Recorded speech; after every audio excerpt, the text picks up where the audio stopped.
저는 이렇게 믿습니다. 남들과 다르지 않은 그 생활일지라도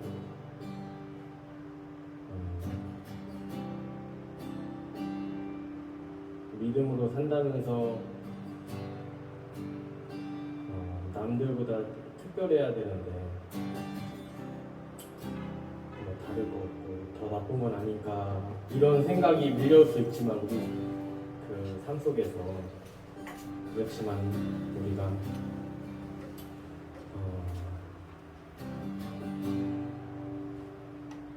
저에게 있어서는 복음이 행복하기 위한 길이 아닐까 생각이 듭니다.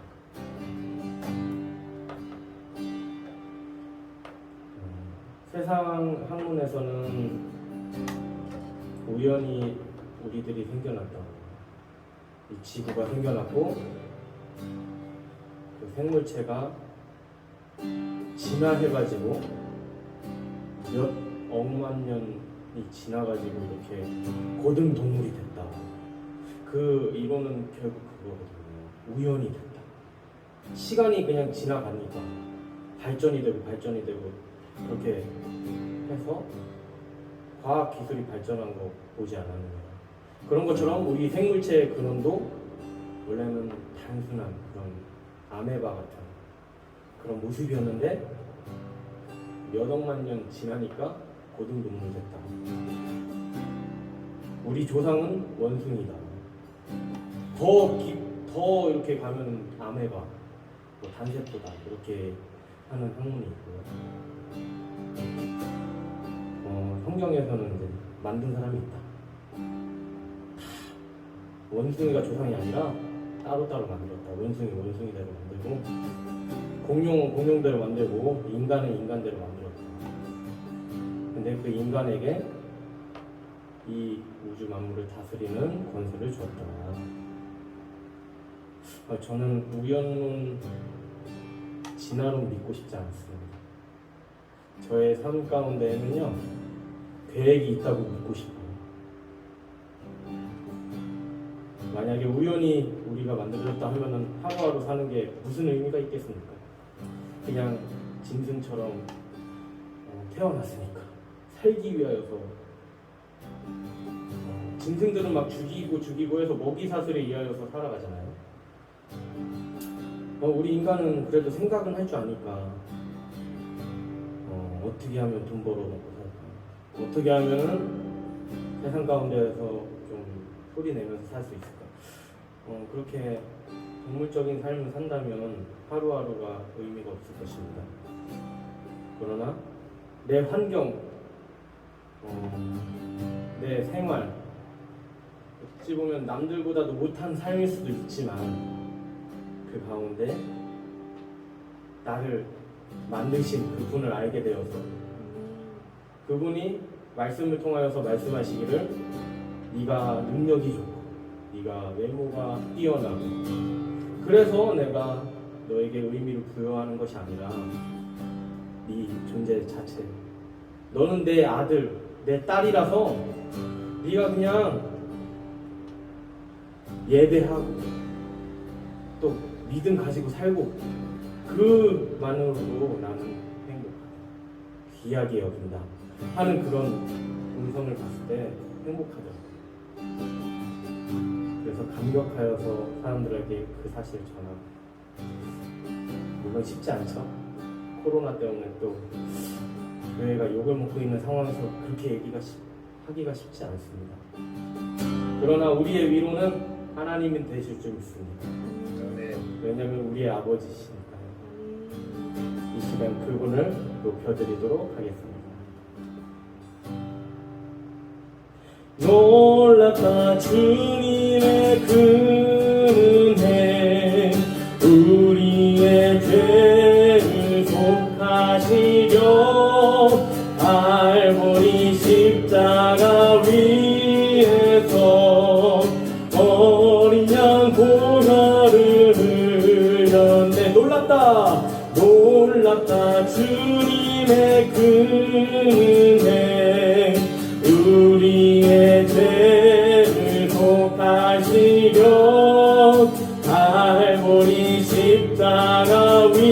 위에서 어린 양 보혈을 흘렸네. 주의 은혜 우리의 죄를 다 씻었네. 주의 은혜 우리의 죄를 다 씻었네. 죄악은 성난 파도같이 우리 영혼을 위협하나 헤아릴 수 없는 은혜 십자가에서 보이셨네. 주의 은혜 우리의 죄를 다 씻었네. 주의 은혜 우리의 죄를 다 씻었네.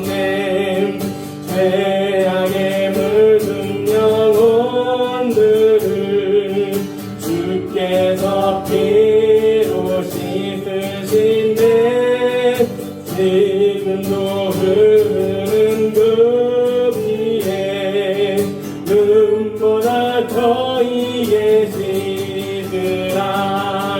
주의 은혜 우리의 죄를 다 씻었네. 주의 은혜 우리의 죄를 다 씻었네. 이해할 수 없는 그 은혜를 믿는 자에게 거둬주네. 경배여 주 앞에 나와서 거짓대 말고 곧 받으라. 주의 은혜 우리의 죄를 다 씻었네. 주의 은혜 우리의 죄를 다 씻었네. 우리의 죄를 다 씻었네. 아멘.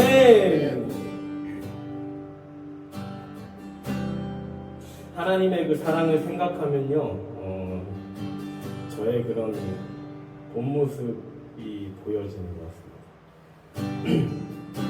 하나님의 사랑은 우리가 뭐 잘났거나 못났거나 떠나서 그냥 그분 안에 있는 것을 기뻐하시고, 심지어 또 떠난 그런 하나님 모른다는 그런 영혼들을 향하여서도 막 가슴 저미는 그런 마음으로 기다리고 계신 걸 볼 수 있습니다.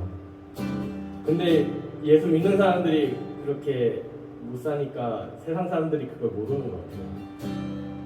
그래도 먼저 우리가 그런 하나님, 넓으신 하나님, 크신 하나님을 전해야 되는 그런 사명이 있죠. 그래서 우리가 하나님의 생각을, 하나님을 향한 그 모습을 상상해 보면은 우리는 부끄럽고 또 연약한 존재라는 것을 알게 됩니다. 나 같은 죄인 살리신 그 하나님의 그 사랑, 이 시간 찬양하면서 하나님의 그 마음처럼 우리도 그 마음 닮아가게 소망하는 이 시간 됐으면 좋겠습니다. 나 같은 죄인 살리신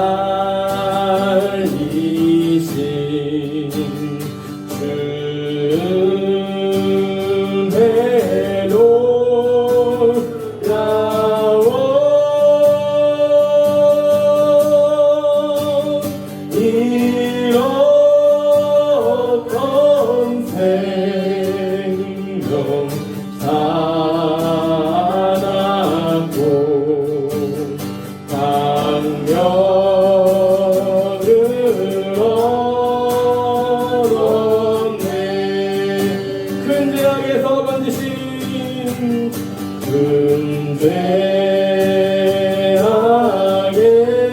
죄악에서 건지신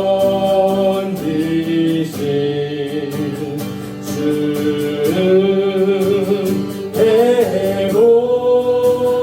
애고마워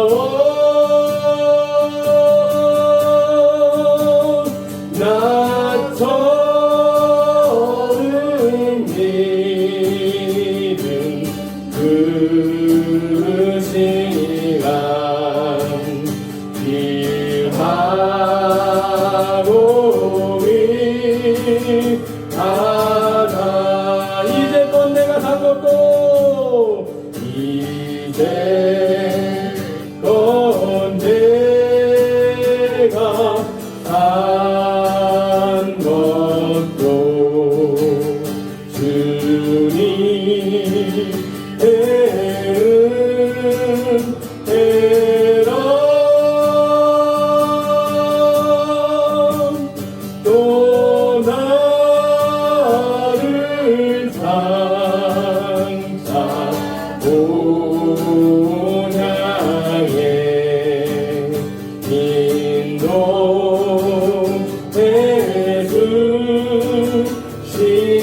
주시리 거기서 우리 영원히 거기서 우리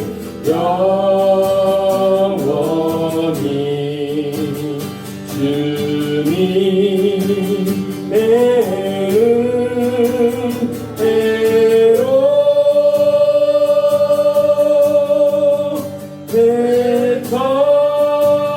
배처럼 밝게 살면서 주 찬양하리라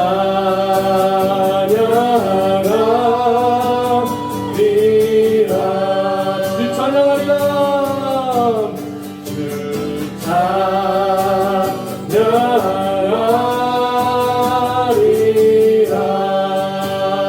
아멘.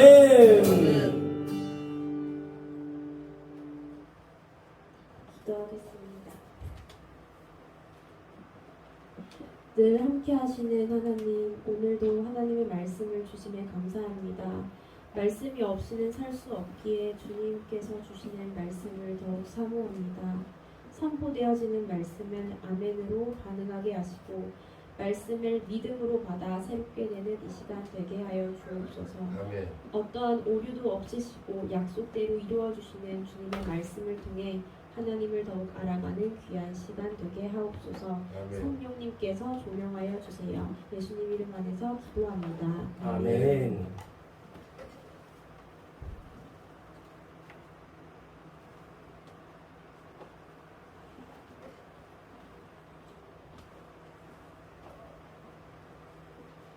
하나님의 말씀 찾아보겠습니다.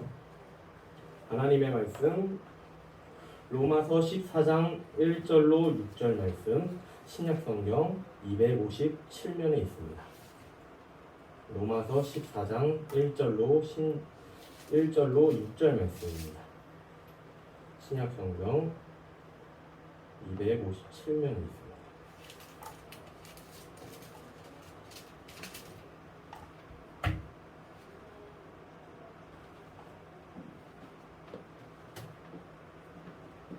로마서 14장 1절로 6절 말씀 만약에 성경책 글씨가 작으시면 앞을 보시고 읽으셔도 좋습니다. 제가 먼저 읽고 제가 다 읽겠습니다. 네, 많으면 왔다 갔다 할 텐데 한 분이 또 빠지셔가지고 제가 읽겠습니다. 믿음이 연약한 자를 너희가 받되 그의 의견을 비판하지 말라. 어떤 사람은 모든 것을 먹을 만한 믿음이 있고 믿음이 연약한 자는 채소만 먹느니라. 먹는 자는 먹지 않는 자를 없인 여기지 말고 먹지 않는 자는 먹는 자를 비판하지 말라.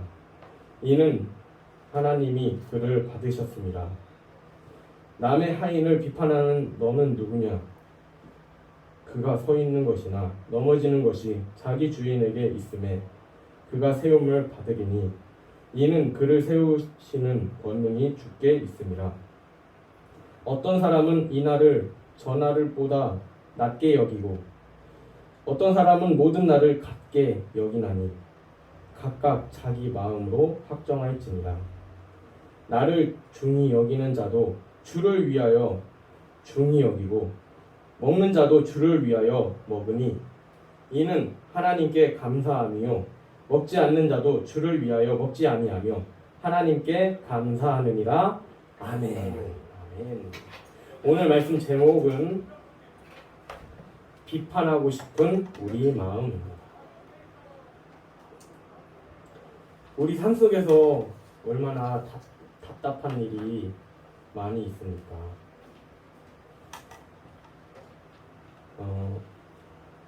예를 들어서 무능력한 직장 동료, 직장 생활할 때는 뭐 그런 일이 있고요. 뭐 일 처리가 너무 느린 사람, 의사소통이 안 되는 사람, 아니면 융통성이 없는 사람, 많은 그런 소통의 문제들이 우리들을 답답하게 합니다. 어떤 사춘기에 접어든 자녀를 둔 어머니가 있었습니다. 어머니와 자녀와 어떤 대화를 주로 했을까요?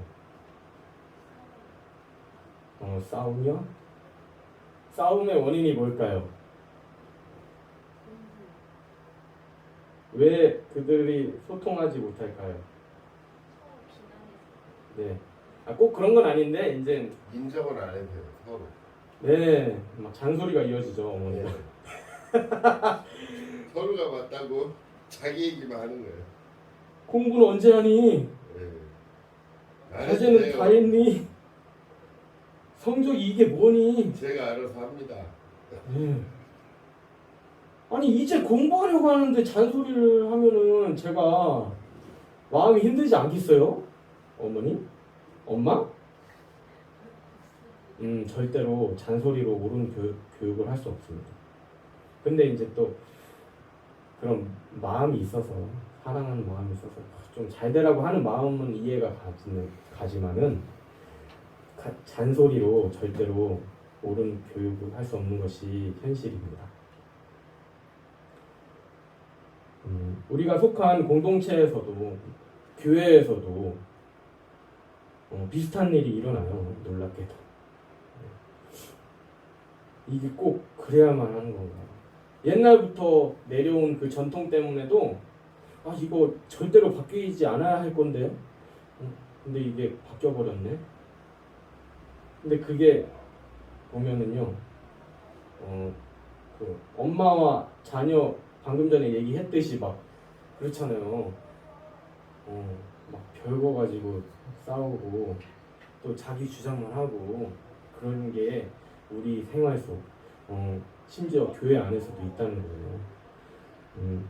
그래서 우리가 더 말씀 묵상해야 되고 하는 이유는, 그리고 이 말씀이 우리 삶 가운데 어떻게 역사하는지, 하나님이 우리에게 어떤 은혜를 주시는지, 무엇을 원하시는지 이렇게 적용까지 묵상해야 되는 이유는, 고민해봐야 되는 이유는 그냥 덮어놓고 신앙이 돼버리면, 그냥 소위 말해서 예배 때만 말씀 듣고 생활에서는 그냥 살아가면은 그런 고민까지 가기가 쉽지 않아요. 그냥 나 예배 드렸으니까 믿음 생활 하는 거야. 그냥 어찌 보면 수동적인 그런 생활을 할 수 있는데, 그렇다고 이게 억지로 할 수는 없는 거죠. 바빠 죽겠는데 어떻게 말씀 보고 그것보다도 우리 마음 가운데 사모하는 마음, 내가 오늘도 주님 은혜로 살기 원합니다. 시작하잖아요. 그러면요, 틈나는 시간대에 이렇게 말씀 보게 됩니다. 그냥 막 해야지 하면요 못해요. 의무감으로는요 절대로. 그리고 또 그렇게 해서 성과도 나타나지 않고 우리의 그 인격도 예수님 인격 닮기가 쉽지 않습니다. 그러나 그 하나님의 은혜를 붙잡고자 하는 그 마음, 그 마음이 있다면 우리는 저절로 하나님 말씀 찾게 되고 저절로 기도하는 생활이 되고 할 줄 믿습니다. 절대로 이 방금 전에 했던 얘기처럼 엄마가 마음만 원한다고 막 잔소리 해봤자 자녀가 막 그 마음을 막 헤아리고 막 그러면 사춘기 아니죠. 예. 다 큰 거죠. 철 드는 거죠. 서로 이제 그런 차이도 있고 대화하는 그런 수준도 다를 겁니다. 어떻게 하면은 이 사랑이 넘치는 우리 가정, 교회가 사랑으로 넘칠까? 지혜롭게 해야겠죠. 그러니까 하나님한테 은혜도 구하고 지혜도 구하고 해서 사랑에만 진짜 자녀가 사랑을 느끼게, 진짜 상대방이 사랑을 느끼게 해야지 역사가 일어나겠죠. 그냥 마음만 나 원하니까 잔소리하고 이러면요 소통 안 되고 다툼만 일어날 뿐이라는 거죠. 제가 예로 이렇게 우리 생활 속에서 일어나는 그런 모든 갈등의 문제를 얘기하진 못해도 우리 각자가 그걸 생각했으면 좋겠어요. 나의 관계는 안전한가? 나는 소통을 잘하고 있는가? 나는 남들이 내가 말한 거에 한 7, 80%는 알아들은 것 같은데 남이 내가 얘기한 거를 몇 정도 이해했는지 이렇게 그런 조사가 있어요. 한 4, 50%도 안 되는데 한 30% 그 정도밖에 안 된대요. 내가 말한 거에 대해서. 나는 한 7, 80% 알아들은 줄 알았는데 난 기가 막히게 설명한 줄 알았는데 남은 나에 대해서 들은 사람은 한 3, 40%밖에 이게 이해하지 못했다는 결과가 있는데 연구 결과가 그렇듯이 우리가 정말 그 하나님의 사랑을 나눈다는 것이 전도하는 것이 얼마나 어려운가 그리고 내 사랑을 고백하기 위해서 표현하기 위해서 얼마나 어려운가 내 의견을 남한테 전달하는 게 얼마나 어려운가 그러나 어렵다고 아예 시도조차 하지 않는 것이 아니라 오늘 말씀에서 사도 바울이 어떻게 우리에게 가르쳤는지 지난주도 사도 바울이었는데 제가 이게 쭉 이어서 설교 안 합니다. 은혜 되는 말씀 전합니다. 그러다 보니까 겹칠 수도 있고 아니면은 이렇게 왔다 갔다 할 수도 있는데 하여튼 사도 바울이 우리에게 정답을 알려줬어요. 이 말씀을 구체적으로 보도록 하겠습니다. 사도 바울이 살았던 시대는 시대라고 해서 초대교회라고 해서 막 은혜만 충만하고 그러진 않았어요. 사도 바울이 이제 각 지역 어디 지역이냐면요, 이제 그리스 로마 그 지역이 세계적으로도 봐도 또 온갖 철학 책이 거기에서 다 나왔잖아요. 소크라테스, 아리스토텔레스, 플라톤. 지금도 그 사상이 이 세계를 영향 주고 있어요. 지배하고 있어요. 그렇게 철학이 웅성하고 그런 시대였는데 꽃피던 시대 속에서 사도 바울이 그 속에서 전도합니다. 이렇게 가서 막 교회를 딱 세우는 게 아니에요. 처음 가서 이제 거리에서 전도를 하죠. 그러다가 이제 예수님의 복음을 받아들인 사람이 있으면 그 가정에 가서 이렇게 사람들을 모아서 교회를 만들고 이것이 커지면 또 따로 이렇게 건물을 만들어서 하는 구조로서 여기에서 전도하고 그렇게 만들어졌으면 또 다른 지역 가가지고 또 그렇게 전도하다가 또 가정에서 또 교회를 만들고 뭐 이런 식으로 해서 여기저기 교회가 생겨났어요. 이렇게 생겨나다 보니까 바울이 있으면은 바로 그 문제가 나타나면은 복음으로 해결을 해줄 텐데 떠나왔어요. 떠나왔는데 이제 그래도 편지로 소통을 하는데 거기에 막 문제가 막 발생한 거예요. 서로 막 손가락질하고 네가 옳으니 내가 옳으니 내가 복음적이지 않냐, 내가 믿음이 더 좋은 거 아니냐, 뭐 이런 다툼이 막 일어나는 거예요. 이 말씀에서도 그런 다툼을 보고서 너네 싸우지 말라, 너네 비판하지 말라, 그게 중요한 게 아니다. 하나님 위한 마음, 내가 뭐 잘났느니 하는 거 아니에요? 결국 그 비판하는 거예요. 그 마음에서 떠나고 하는 그 내용을 구체적으로 한번 살펴보도록 하겠습니다. 로마서 14장 1절부터 일단은 5절까지 읽어보고요. 그 뒤까지 성경책을 폈으니까 보면서 말씀을 들으면 좋을 것 같습니다. 먼저 제가 화면으로는 준비를 못했어요.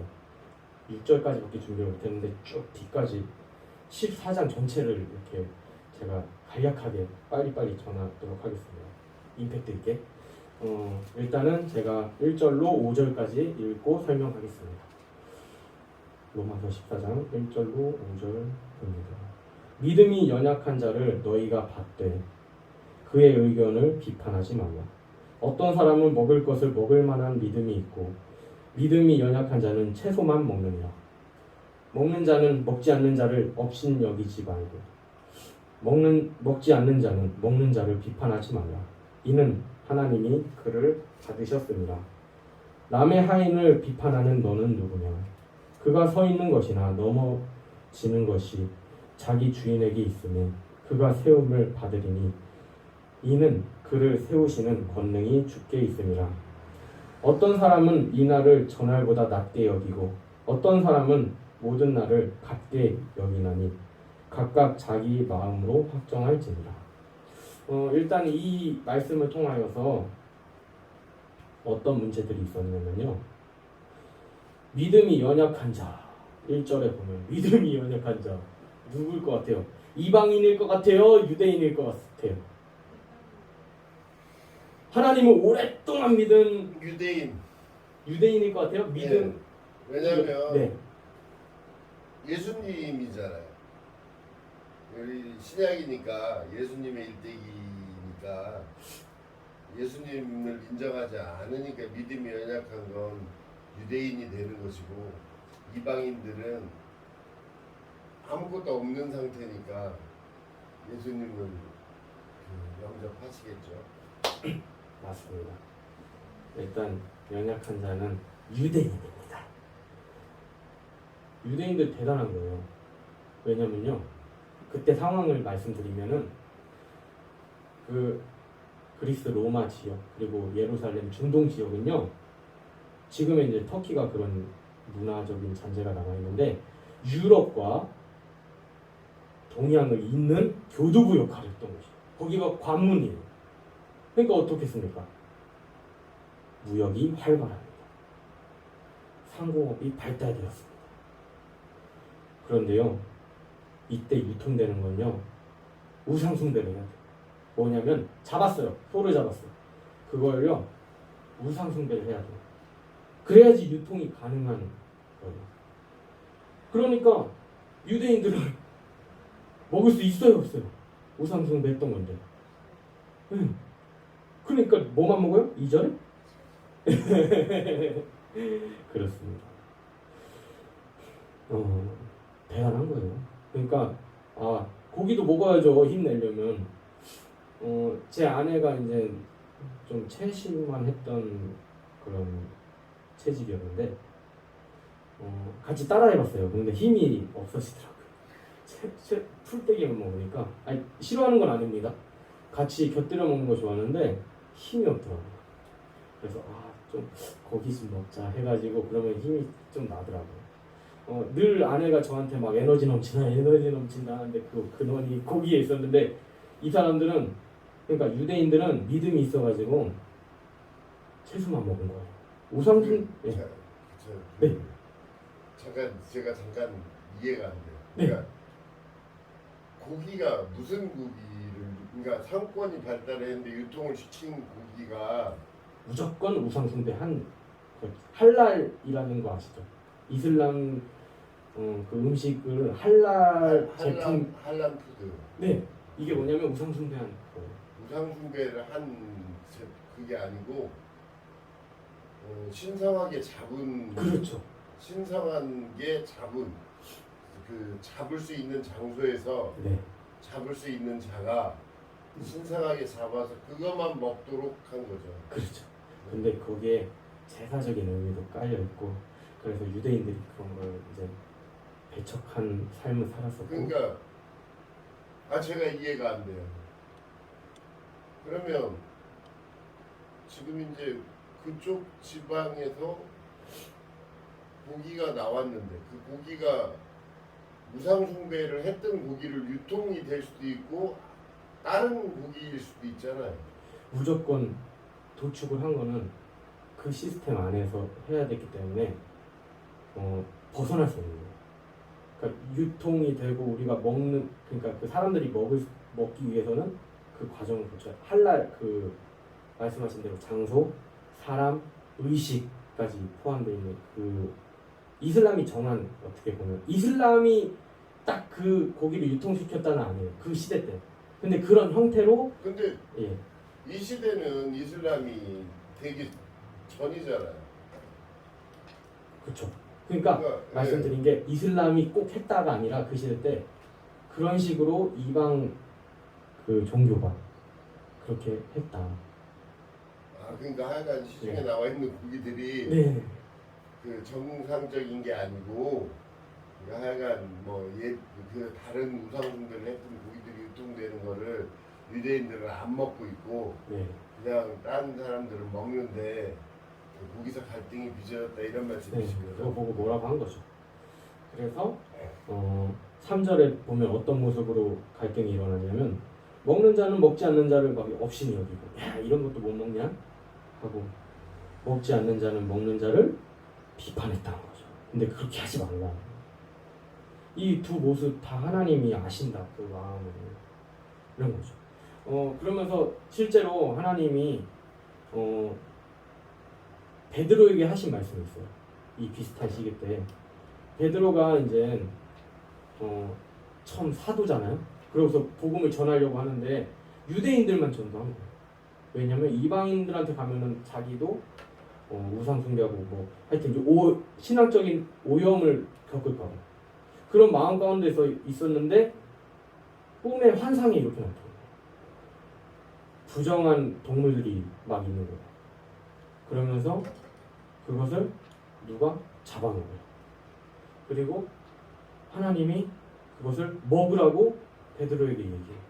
그러면서 아니 왜 내가 만든 건데 네가 무슨 부정한 음식이라 하고 부정한 동물이라 할 수 있냐? 내가 만든 거 그거 네가 부정하다 하지 말라. 너 이방인들에게 복음을 전해라 하는 그 환상을 베드로가 봐요. 그렇게 되면서 복음이 들어가죠. 이방인들.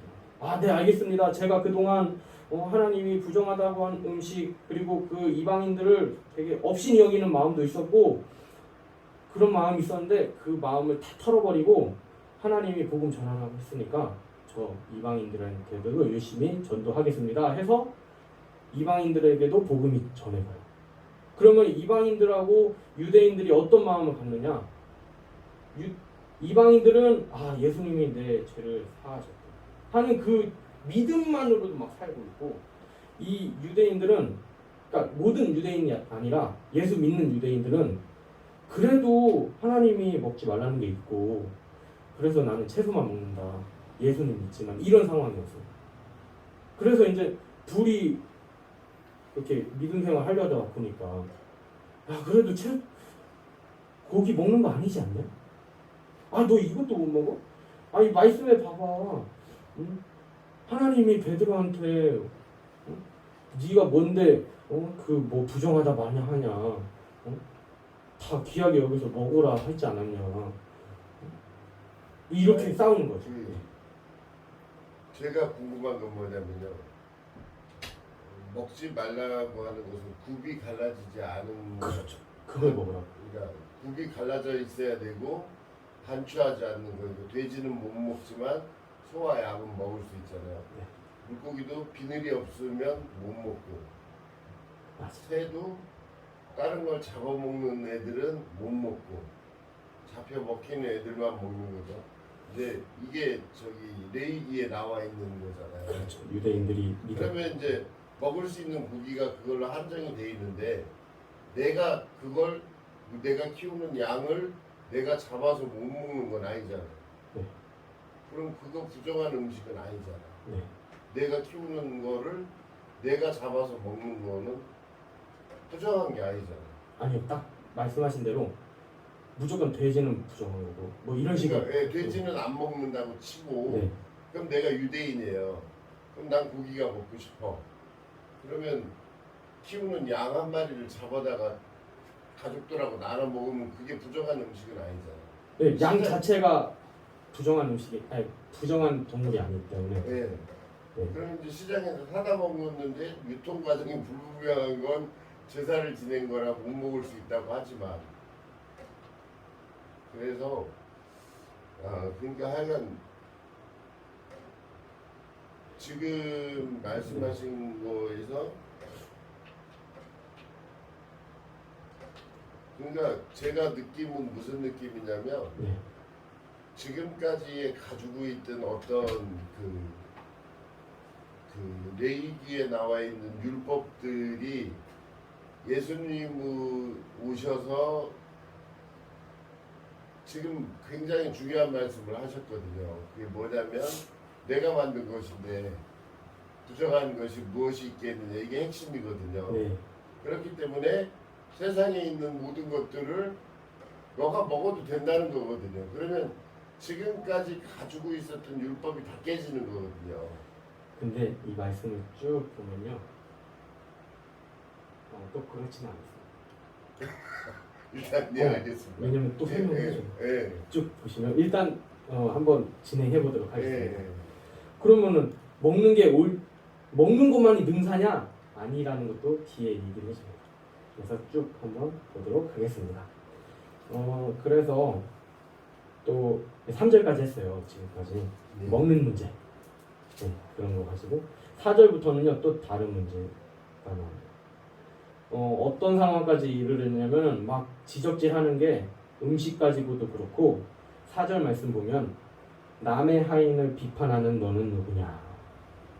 그 사람들이 서로 했다는 게 뭐냐면 아니 하인이 누가 있어요? 다 상종이 있죠. 상전이 있죠. 주인이 있죠. 하인이. 그때 노예 제도가 좀 성행했으니까 다 주인이 있어요. 하인을 막 거느리고 있어요. 근데 남의 하인을 비판하는 너는 누구냐? 남의 하인까지 비판하는 일까지 막 빈번하게 일어난 거예요.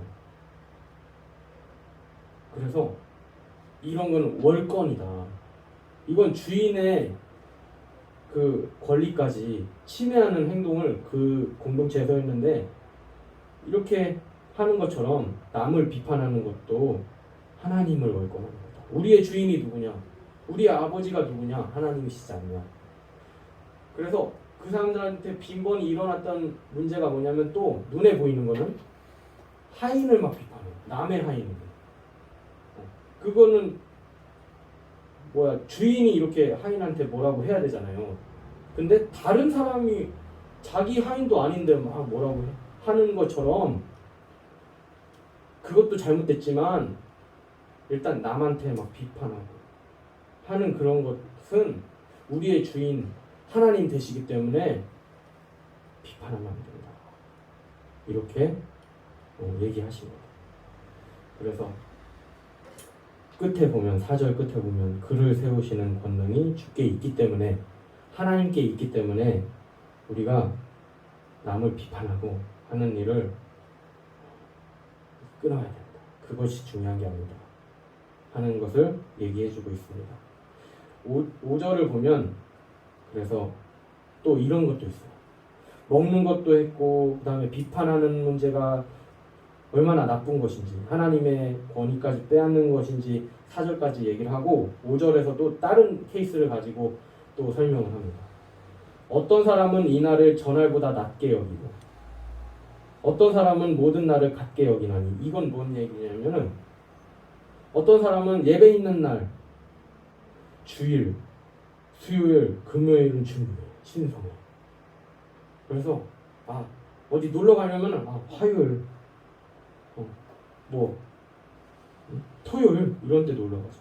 아니면 토요일은 주일 준비하는 날이니까 안 돼. 하여튼 그런 식으로 나를 막 구별하는 그런 모습을 얘기해요. 왜냐면 이 날을 전날보다 낮게 여기고 이 날은 그냥 펑펑 놀아도 돼. 이런 걸 얘기한 거예요. 그리고 어떤 사람은 아니다. 우리가 가진 그 모든 날들이 하나님이 주신 건데 다 거룩하게 여기고 해야 된다 하는 것을 얘기해주고 있습니다. 그런데 이 날이 중요하다, 저 날이 중요하다, 이거는 중요한 게 아니다. 고민하고 갈등할 문제가 아니다 라는 거죠. 아니 귀하게 하나님이 주신 모든 날 다 귀하고 은혜롭다, 다 거룩하게 지내야 된다는 게 얼마나, 그게 필요하지 뭐 나를 구분하는 게 필요하겠습니까? 그런 마음이라는 거죠. 그래서 이어서 6절을 보면 6절부터는 무슨 내용이냐, 우리는 어떻게 비판에 대해서 받아들여야 하는지 얘기를 해주고 있습니다. 그래서 이어서 얘기해요. 날에 대한 이야기. 나를 중히 여기는 자도 주를 위해서 중히 여기는 거다. 먹는 자도 주를 위해서 먹는 거다. 이는 하나님께 감사함이요 먹지 않는 자도 주를 위하여 먹지 아니하며 하나님께 감사하느니라. 우리 중에 누구든지 주를 위하여 사는 자가 없고 자기를 위하여 죽는 자도 없도다. 다 하나님 사랑한다. 다 하나님 위해서 죽으려고 하고 다 하나님 위해서 살려고 하는 그런 사람이다. 그래서 10절에 보면 어찌하여 내 형제를 비판하느냐, 어찌하여 내 형제를 업신이 여기느냐. 우리가 다 하나님의 심판대 앞에 서리라. 그래서 우리가 남을 비판할 필요 없다는 것입니다. 왜냐하면요, 우리 각자가 하나님 앞에 다 심판대에 설 것입니다. 그러면서 우리가 다 섰는데 옆 사람은 이 사람은요 내 옆집 사는데요 이런 잘못했고요 저런 잘못했고요 할 수가 없어요. 그냥 내가 잘하고 내가 믿음으로 살고 내가 믿음 저버리고 뭐 그런 것들 다 하나님 앞에 내가 심판받을 거지, 내가 남 심판하는데 막 대변해주고 아니면은 막 책망하고 할 자격 하나도 없다는 거죠. 오직 우리를 심판하고 다스리시고 판단하시는 분은 하나님 뿐이라는 것입니다. 그래서 우리에게 주어진 이 인생이 하나님 앞에서 정결해지기를 힘쓰시기 바랍니다.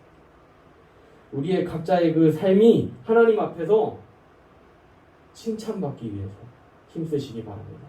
뭐 옆집 사람이 아니면은 뭐 우리 성도님이 다른 성도님이 뭐 술을 먹고 아니면은 뭐 깔끔하지도 않고 아니면은 뭐 별로 말도 이상하고 이런 거 신경 쓸 필요 하나도 없다는 거예요.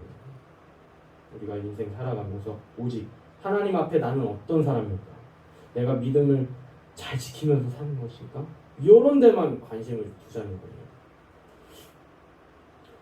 그래서 보면은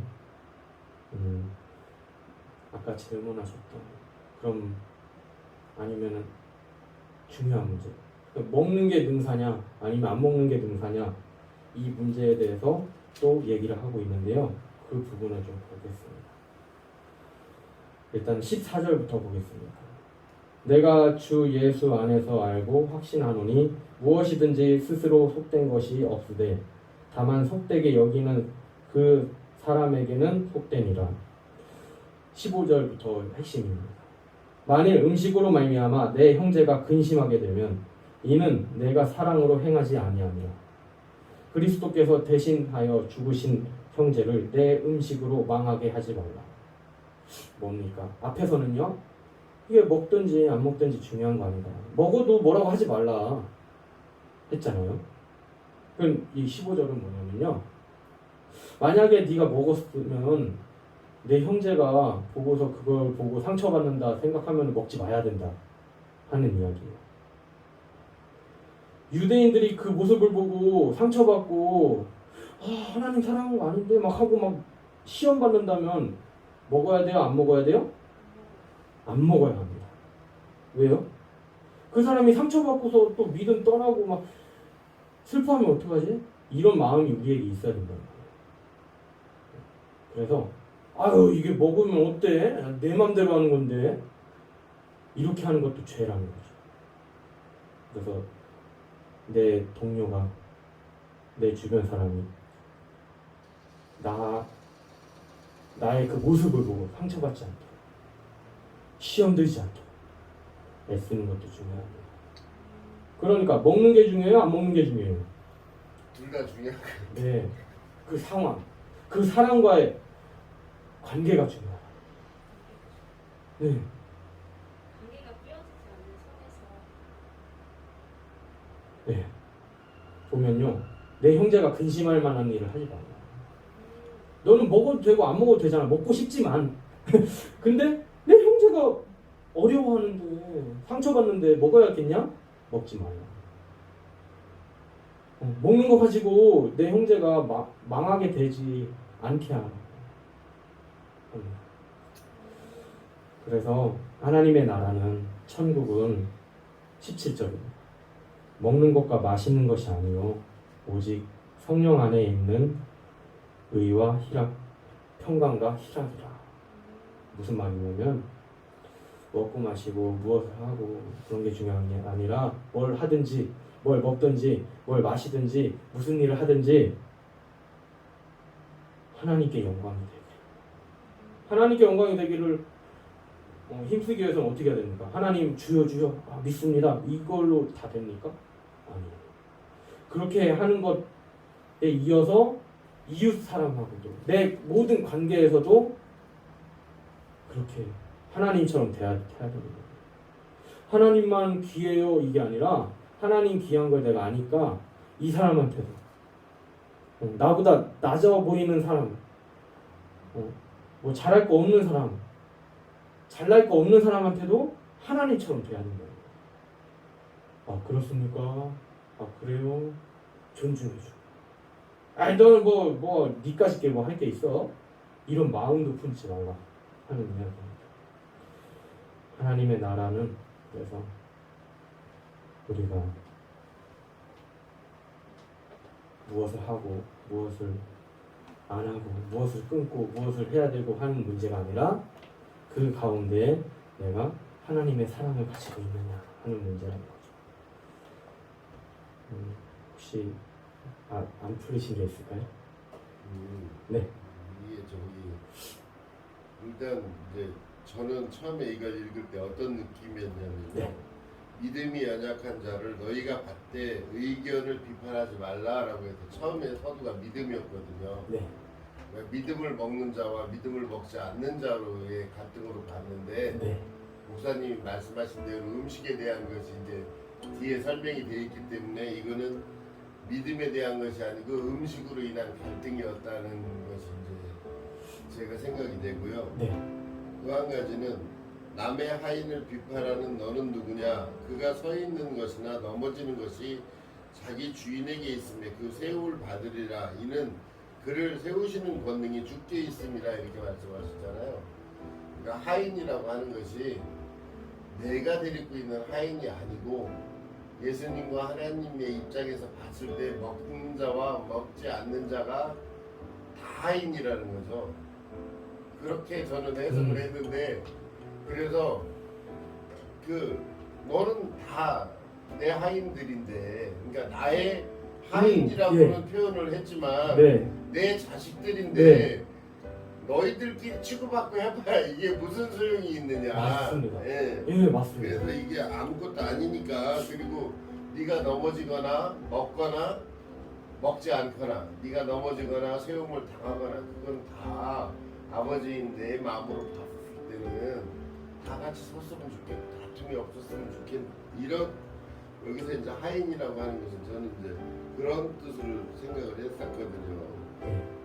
그래서 결국은 이제 중복해서 생각을 해봐야 될 것 같아요. 네. 그러니까 음식에 대한 갈등으로 인해서 근데 이제 결정적으로 말씀을 하신 게 여기 아까 거기에서 뭐라고 그랬냐면 뭐라고 말씀하셨냐면 음식 갖고 뭐 그게 중요한 게 아니라고 이렇게 말씀하시는 게 있었는데 네, 맞습니다. 17절. 17절이네요. 네, 하나님의 나라는 먹는 것과 먹는 것과 마시는 것이 아니고 네. 그게 중요한 게 아니다. 그냥 성령 안에 있는 네. 의지와 평강 이건 상태고요. 네. 그 다른 말씀이 또 있었던 것 같아요.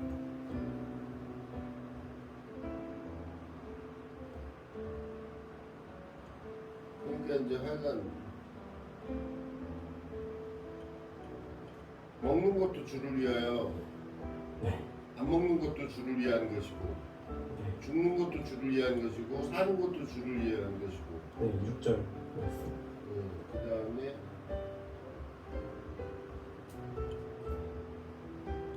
그 다음에 어떤 사람은 오늘이 어제보다 더 좋다. 어떤 사람은 어제랑 오늘이나 다 똑같다 이렇게 해도 그거는 네가 네 마음 안에서 판단을 해라. 네가 네 마음 안에서 어제와 나은 날이 됐는지 똑같은 날이었는지 먹는 거가 중요한지 다 똑같다는 말씀으로 있었었는데 하여간 그런 것 같아요. 네. 내가 어찌하여 내 형제들을 비판하느냐 내 형제들을 업신여기느냐 우리가 다 하나님이 심판대 앞에 서리라. 네. 무릎 위에 하나님이 서리라.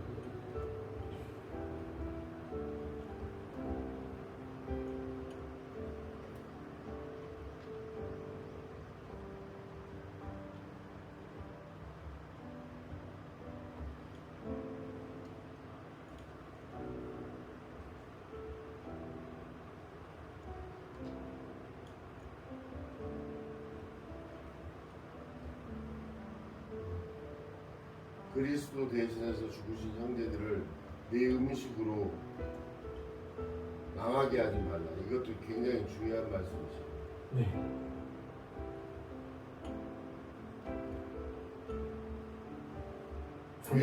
위안이 됐습니다. 제가 술 먹고 담배 피는 거에 대해서 좀 죄송했는데 위안이 된 것 같습니다. 그래서 아까도 말씀드렸지만은 하지 말라면 더 하게 돼요. 그게 중요한 게 아니라 진짜 하나님의 마음을 안다면 하나님의 뜻을 안다면 뭡니까? 하지 마! 이게 아니잖아요. 그렇죠? 어느 날 끊게 되겠죠. 상처받는 사람이 있으면 그러니까 이거 있잖아요. 하지 마 하면은 씩씩거리기만 하지. 근데 이 사람이 막 내 행동 때문에 아프다고 하면 그래? 미안하네 하면서 끊게 되잖아요. 그런 원리가 또 이 복음의 원리에 숨겨져 있는 것 같아요. 그래서 하나님은 그렇습니다. 끊지 마! 이런 구약적인 그런 모습도 있지만 그 모습만이 하나님의 모습이 아니라 우리를 따뜻하게 안아주시고 우리가 막 갈등하는 그 마음까지도 알아주시고 그래서 끊으면 죽어! 이게 아니라 옆 사람 상처받는 거 망하게 하지 마라. 그래서 그렇게 하다 보면 끊어지는 거죠. 그렇게 하다 보면 멀리 하게 되면서 이제 그런 역사가 일어납니다. 그래서 이 시간 기도했으면 좋겠습니다. 우리가 어떻게 머리로 생각한다고 됩니까? 그래서 우리가 삶 속에서 바쁘지만 오늘 이렇게 말씀에 은혜 받았으니까 내가 잊어버렸을 때라도 내 삶 속에서 성령 하나님 내게 생각나게 하여 주셔서 죄와 멀어지게 해주시고 또 하나님이 주신 사랑이 기억나게 해주셔서 그 이웃에게 그 사랑을 온전히 전할 수 있도록 이 시간 기도하겠습니다. 하나님, 이 주일 예배를 통하여서 말씀을 바라봅니다. 하나님, 이제는 내일부터 또 평일이 시작됩니다. 삶이 바쁘고 또 고달프고 또 많은 고민 가지고 사느라고 말씀 생각하기는커녕 그냥 인생 살아가기 힘들지만 성령 하나님, 우리의 어리석은 그 마음 가운데 하나님의 말씀이 생각나게 하여 주셔서 하나님의 사랑을 그 이웃들에게 내가 만나는 모든 사람들에게 전할 그 용기 그리고 지혜, 정말 많은 얘기를 한다고 하나님 사랑 전할 수 없음을 압니다. 그 한마디라도 전함으로 인하여서 하나님 역사하시면 그들의 마음을 열 줄 믿습니다. 우리가 그 하나님의 말씀 가지고 살 줄 믿습니다.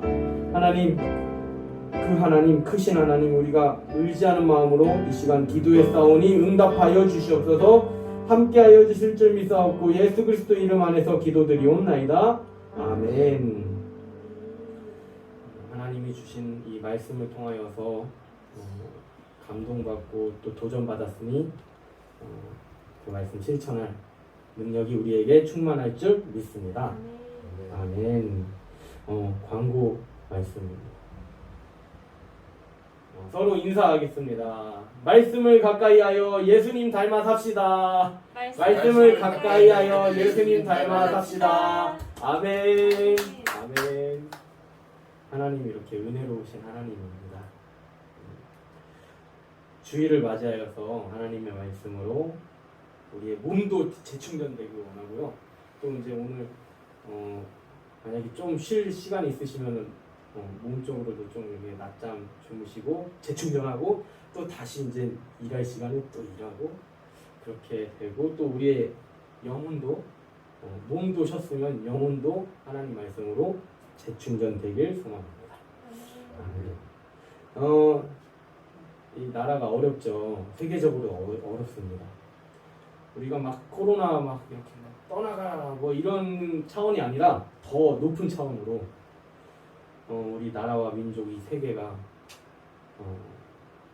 이렇게 위기 가운데 잘 극복하고 또 그 가운데 중요한 것 우리가 하나님을 두려워하는 마음으로 살게 알려주시고 또 이 나라를 위해서 이 나라 지도자들이 하나님을 두려워하고 또 국민들을 사랑하는 마음으로 정치하기를 이렇게 삶 속에서 기도할 때에 우리 나라가 좀 더 복음으로 충만한 나라가 될 줄, 이 세계가 그럴 줄 믿습니다. 네, 축복 기도함으로 예배를 마치겠습니다. 하나님, 우리 마음 가운데 그런 크고 작은 문제들이 있습니다. 하나님, 그 가운데 오늘 하나님의 말씀을 통하여서 어떤 것이 중요한지, 어떤 것을 따라야 하는지, 어떤 삶을 살아야 하는지 보여주심에 감사드립니다. 오늘 말씀 잊지 않게 하여 주시고 우리의 삶 가운데 생각나게 하여 주시고 그 믿음을 실천할 수 있도록 힘 주시옵소서. 지금은 우리 주 예수 그리스도의 죄사함의 은혜와 하늘아버지의 하늘보다 높으신 사랑과 성령님의 교통하시고 내주하시는 그 은혜가 하나님 뜻대로 살겠다는 우리의 그 마음 가운데, 믿음 가운데, 우리의 가정 가운데, 기업 가운데, 우리의 사명 가운데 함께 하시기를 축복합니다. 아멘.